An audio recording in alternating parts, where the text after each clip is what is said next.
সম্প্রতি বাংলাদেশ ক্রিকেট বোর্ডের আগের কমিটিকে ভেঙে দিয়ে একটা অ্যাডহক কমিটি গঠন করা হয়েছে। তো তামিম ইকবালকে প্রেসিডেন্ট বানিয়ে। আর কমিটির মেম্বার যারা হয়েছেন তার মধ্যে আমাদের মন্ত্রী মিনিস্টারদের ছেলে, বউ এদের অনেককেই ঢুকানো হয়েছে। তো সবচাইতে প্রমিনেন্ট যেগুলি স্বরাষ্ট্রমন্ত্রী, অর্থমন্ত্রী, তারপরে ওই যে প্রতিমন্ত্রী ববি হাজ্জাজের ওয়াইফ, তো এরকম অনেককে দেয়া হয়েছে। তো এরা সবাই অ্যাডহক, অ্যাডহক মানে অস্থায়ী, সামনে নির্বাচন হবে।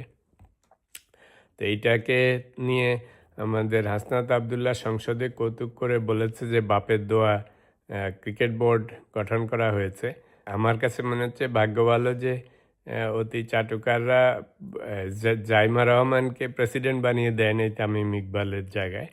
তো মানে অপটিক্স অনুসারে দেখতে মনে হয় জানি একটু দৃষ্টিকটু মনে হয় যে মন্ত্রী মিনিস্টারদের ছেলে মেয়েদেরকে ওইটার অ্যাডহক কমিটির মেম্বার বানানো হয়েছে। তো ইটস নট এ কোইন্সিডেন্স যে মানে হঠাৎ করে সব একসাথে হয়ে গেছে। নিশ্চয়ই কেউ না কেউ প্ল্যান করে নিজেদের ছেলে মেয়ে বউদেরকে আনিয়েছে। তো এই প্রসঙ্গে একটা কথা বলবো যে এই ধরনের কমিটি গঠন করার অনেক খারাপ দিক আছে। সেটা হচ্ছে বাংলাদেশে ক্রিকেটটা এখন সাংঘাতিক রকমের পপুলার এবং সেখানে অনেক টাকা পয়সার আনাগোনা আছে। তো সাংবাদিকরাও সবসময় বিসিবির উপর নজর রাখে, খালি দুর্নীতির জন্য না, যেহেতু স্পোর্টসটাই পপুলার, সবসময় এটার দিকে নজর থাকে। তো যে কোনো রকমের খারাপ ভালো ডিসিশনের জন্য অনেক সমালোচনা হয়। ভালোর জন্য তো কেউ তেমন কিছু বলে না কমিটির, কিন্তু খারাপের জন্য সমালোচনা হয়। তো এই এই যে ছেলেদেরকে বউদেরকে ঢুকানোয় ডাবল খারাপ হবে। কিছুদিন পরে যদি এরা ইচ্ছাকৃতভাবে করুক অনিচ্ছাকৃতভাবে করুক, এদের যা কিছু খারাপ হবে সেগুলির জন্য যে পড়বে ওদের বাবাদের উপর। বাবাদের উপর পড়া মানে বিএনপির দলের উপর মানে সরকারের উপর, তারেক রহমানদের উপর। তো এরকম একটা ডিসিশন আসলে নেওয়া ঠিক হয়নি। হয়তো হয়তো একটা জাস্টিফিকেশন হতে পারে যে আগের বোর্ড যেমন ইউনূস সরকাররা করে গেছে, মোস্টলি হয়তো জামাত হতে পারে। খেলোয়াড়দের মধ্যেও কাউকে বিশ্বাস করা যাচ্ছে না, কে বিএনপি, কে আওয়ামী লীগ, কে জামাত। তো ভেবেছে যে হয়তো আমাদের নিজেদের গুলিতে ডেফিনেটলি আমাদের লোকই হবে। তো সেটা একটা জাস্টিফিকেশন হতে পারে, কিন্তু ছেলে মেয়ে বউ এদেরকে কোনো সময় দিতে হয় না, কারণ ওদের জন্য বাবাদের রেপুটেশন নষ্ট হবে, বাবাদের রেপুটেশন নষ্ট হলে দলের রেপুটেশন নষ্ট হবে, দলের রেপুটেশন নষ্ট হলে আমাদের স্বয়ং প্রাইম মিনিস্টার তারেক রহমানদের রেপুটেশন নষ্ট হবে।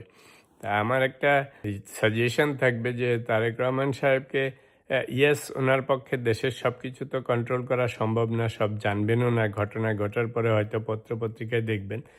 কিন্তু একটা জিনিস উনি করতে পারেন, ওনার মন্ত্রী মিনিস্টারদের সাথে মাঝে মাঝে যখন আলোচনায় বসবেন, মিটিংয়ে বসবেন, এটা বলতে হবে যে দেখেন আমি কোনো রকমের স্বজনপ্রীতি, দুর্নীতি বা এটা ওটা টলারেট করব না, কারণ মেসেজ যদি লাউড অ্যান্ড ক্লিয়ার না হয় তাহলে এরকম ঘটনা ঘটতে থাকবে। তো এখন যারা এই কমিটিটা গঠন করেছে আপাতত দৃষ্টিতে মনে হবে এটা এমন কিছু না, কিন্তু আপনার যদি সব মন্ত্রী মিনিস্টারদের বাঘা বাঘা মন্ত্রী, আপনি সালাউদ্দিন আহমেদের ছেলে যদি ওখানে থাকে, তারপরে অর্থমন্ত্রীর ছেলে যদি ওখানে থাকে, তো অবভিয়াসলি এদের তো ভুল ত্রুটি হবেই। আপনি যেখানেই যাবেন অ্যাডমিনিস্ট্রেশনে থাকলে ইচ্ছাকৃত অনিচ্ছা, তো তাতে একজনের জন্য পুরা কতগুলি স্তরে দুর্নাম হবে চিন্তা করেন। যা কিছু হবে সবাই বাপের দোয়া বলে বলবে। Not good. এটা সুদূর প্রসারী কোনো ডিসিশন হয়নি। তো আমি এখন একটাই সাজেশন দিব, নির্বাচনটা জলদি করে ফেলতে হবে। আর নির্বাচনে এই বড় বড় বাঘা বাঘা মন্ত্রীদের ছেলেদেরকে আসলে ক্যান্ডিডেট না করাটাই ভালো হবে, কারণ সামনে যদি নির্বাচনও হয় আই শিওর এরা কম্পিট করলে অবভিয়াসলি যেভাবে হোক ওদের হয়ে যাওয়ার চান্স আছে, কিন্তু এদেরকে না হওয়ানোই ভালো হবে, মন্ত্রীদের জন্য ভালো হবে, দলের জন্য ভালো হবে। তো আপনারা যারা